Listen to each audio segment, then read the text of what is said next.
Hello दोस्तों, welcome to मैंकल। आज हम बात करेंगे कि हैकर से अपनी एप्लीकेशन को कैसे बचाएं। काफ़ी सारे लोग मुझसे पूछते रहते हैं कि भाई मेरा एप्लीकेशन अगर हैक हो गया तो क्या होगा, ठीक है। और अगर मेरा एप्लीकेशन डाउन हो गया, क्रैश हो गया तो क्या होगा, किसी हैकर तो हैक तो नहीं होगा, डेटा लीक तो नहीं होगा। काफ़ी सारे ऐसे मेरे क्लाइंट्स हैं जिनके ये सब डाउट्स होते हैं। तो मैंने सोचा इस पर एक वीडियो बनाता हूँ और आपकी ये सारे डाउट्स को सॉल्व कर देता हूँ कि कैसे आप अपने एप्लीकेशन को हैकर्स से बचा सकते हैं, क्या क्या आपको स्टेप्स लेने चाहिए, क्या क्या आपको, ठीक है ना, क्या क्या चेक मार्क होने चाहिए आपके एप्लीकेशन में जब आप डेवलप करवा रहे हो किसी भी डेवलपर से, हमसे या किसी और से। तो ये चीज़ आपको मेक श्योर करनी है कि ये चीज़ें आपके एप्लीकेशन में होनी चाहिए। आज मैं इस वीडियो में 5 से 6 पॉइंट डिस्कस करूँगा और आपको मेक श्योर करना है ये पॉइंट्स की नोट्स बना लेना, ठीक है। कि और जब आप डेवलपर के पास जाना तो कहना कि ये सारी चीज़ें होनी चाहिए मेरे एप्लीकेशन में, तभी आपका एप्लीकेशन सिक्योर हो पाएगा और तभी उसकी हैक होने के चांसेस कम से कम हो पाएंगे, ठीक है। तो सबसे पहला पॉइंट है हमारा SSL सर्टिफिकेट एंड फायरवॉल, ठीक है। तो आपको मेक श्योर करना है जब भी आप एप्लीकेशन बनाओ तो देखो, अगर वो इंटरनेट से कनेक्ट होता है, लाइक ऑनलाइन एप्लीकेशन है, ऑफलाइन एप्लीकेशन नहीं, आपके एप्लीकेशन को रन करने के लिए इंटरनेट कनेक्शन की ज़रूरत होती है, तो उस केस में आपको मेक श्योर करना है कि आपके एप्लीकेशन जिस भी सर्वर से कनेक्टेड हो उसका SSL सर्टिफिकेट हुआ हो, ठीक है ना। लाइक हम APIs बनाते हैं, ठीक है। तो API जैसे कि api.xyz.com, ठीक है। जब हम डोमेन लेते हैं तो उसका SSL सर्टिफिकेट लेते हैं ना, तो वो SSL सर्टिफिकेट आपके एप्लीकेशन का होना चाहिए। आपके एप्लीकेशन जो बैकएंड लग रहा है, ठीक है ना, उसका SSL सर्टिफिकेट होना चाहिए। प्लस आप जो भी सर्वर ले रहे हो उसमें फायरवॉल की कितनी लेयर्स हैं, कितने, ठीक है, फायरवॉल प्रोटेक्टेड है कि नहीं वो सर्वर, ठीक है ना। तो आपको कोई भी ऐसे वैसे सर्वर नहीं लेना है, अच्छी कंपनी से। देखो, स्टार्टिंग में आप अच्छा पैसा लगा के एक बढ़िया सर्वर में ज़रूर इन्वेस्ट करिए, क्योंकि आगे चल के अगर आपका एप्लीकेशन बड़ा हुआ और आपको पता चला कि आपका एप्लीकेशन हैक हो गया तो आपकी सारी मेहनत जो है बर्बाद हो जाएगी, ठीक है ना। आपके किसी हैकर ने अगर आपके कस्टमर का डेटा उड़ा दिया सारा, तो फिर आपकी सारी मेहनत बर्बाद हो जाएगी, क्योंकि मैंने ऐसा होते हुए देख रखा है, ठीक है ना। तो इसीलिए हम जो है मेक श्योर करते हैं कि जब भी कोई कस्टमर अपना एप्लीकेशन बनाए तो उसके सर्वर जो है उसमें फायरवॉल प्रोटेक्टेड हो, प्लस उसका डोमेन जो है SSL सर्टिफाइड हो। दूसरा, सिक्योर्ड API विथ टोकन्स। जो भी आपका डेवलपर बैकएंड में काम कर रहा है, ठीक है ना, जो API बना रहा है, उससे मेक श्योर करिए कि वो टोकन्स के थ्रू डेटा ला रहा है। लाइक जब भी हम लॉगिन करते हैं ना, जब भी हम लॉगिन करते हैं अपने एप्लीकेशन में, तो हमें बैकएंड से एक टोकन मिलता है, ठीक है ना।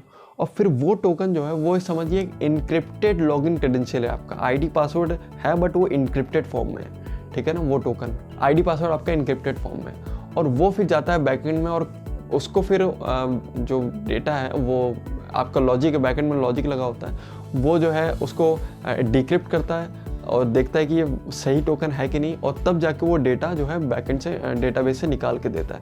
तो ये थोड़ा सा टेक्निकल टर्म है, मैंने टेक्निकल बता दिया है, ठीक है। तो अगर आपको समझ में नहीं आया तो आप अपने डेवलपर को ये वीडियो दिखा सकते हो, वो अगर डेवलपर है तो वो। हाँ, मैं बस इतना कहना चाह रहा हूँ कि टोकन वेरीफाइड होना चाहिए, REST API होनी चाहिए आपकी एप्लीकेशन, ठीक है ना। REST API से इंटीग्रेटेड होनी चाहिए आपकी एप्लीकेशन, ताकि जो भी डेटा आ रहा है जा रहा है वो सिक्योर्ड होना चाहिए। रिवर्स इंजीनियरिंग, ठीक है ना। तो काफ़ी सारे आपने देखा होगा कि काफ़ी सारे एप्लीकेशन के मॉड APK बन जाते हैं, ठीक है ना। आपने MX प्लेयर का मॉड बन जाता है, काइन मास्टर का, फोटो एडिटर का मॉड बन जाता है, ठीक है। और मॉड में ये लोग क्या करते हैं ना कि जैसे हम प्रीमियम एप्लीकेशन बनाते हैं ना, जिसमें हमें यूज़र को उस एप्लीकेशन के कुछ फीचर्स को यूज़ करने के लिए प्रीमियम कुछ पैसा देना होता है, सब्सक्रिप्शन पे करना होता है।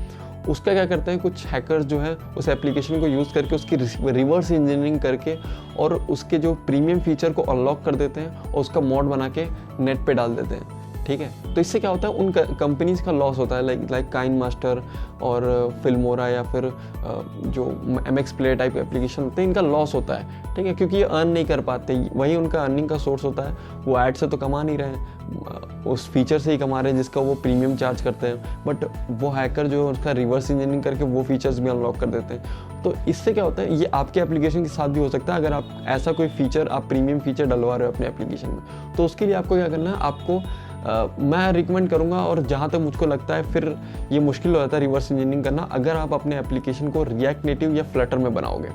जो रिएक्ट नेटिव फ्लटर होता है ना, इसमें जो है रिवर्स इंजीनियरिंग करना थोड़ा मुश्किल हो जाता है, और हमारा चौथा पॉइंट है limit app calls on button click of registration और एनी। आपको ध्यान रखना है कि कोई भी एप्लीकेशन पे बटन क्लिक होता है ना तो एपीआई कॉल होती है। मान लो कोई बटन है आपके एप्लीकेशन में, कोई बटन है, उस पर क्लिक होने पे कोई एपीआई कॉल होती है, ठीक है। तो आपको ये मेक श्योर करना है कि उस पर बार बार क्लिक करने पे वो एपीआई कॉल ना जाए, ठीक है ना। तो आपको ये मेक श्योर करना है, ये बैकएंड डेवलपर का काम है आपके कि इस चीज़ को ध्यान में रखना कि कोई भी एपीआई अगर बार बार एक ही आईपी से बार बार रिक्वेस्ट आ रहा है तो उसको ब्लॉक करे, उसको रोक दे। जिसमें ये छोटे मोटे प्रोटेक्शन नहीं लगे होते हैं ना, वो एप्लीकेशन आसानी से डाउन कर देते हैं। लाइक और अनलाइक कर रहा हूँ, ठीक है ना, तो लाइक पे एक एपीआई कॉल जाती है, अनलाइक पे एक एपीआई कॉल जाती है। अगर मैं बार बार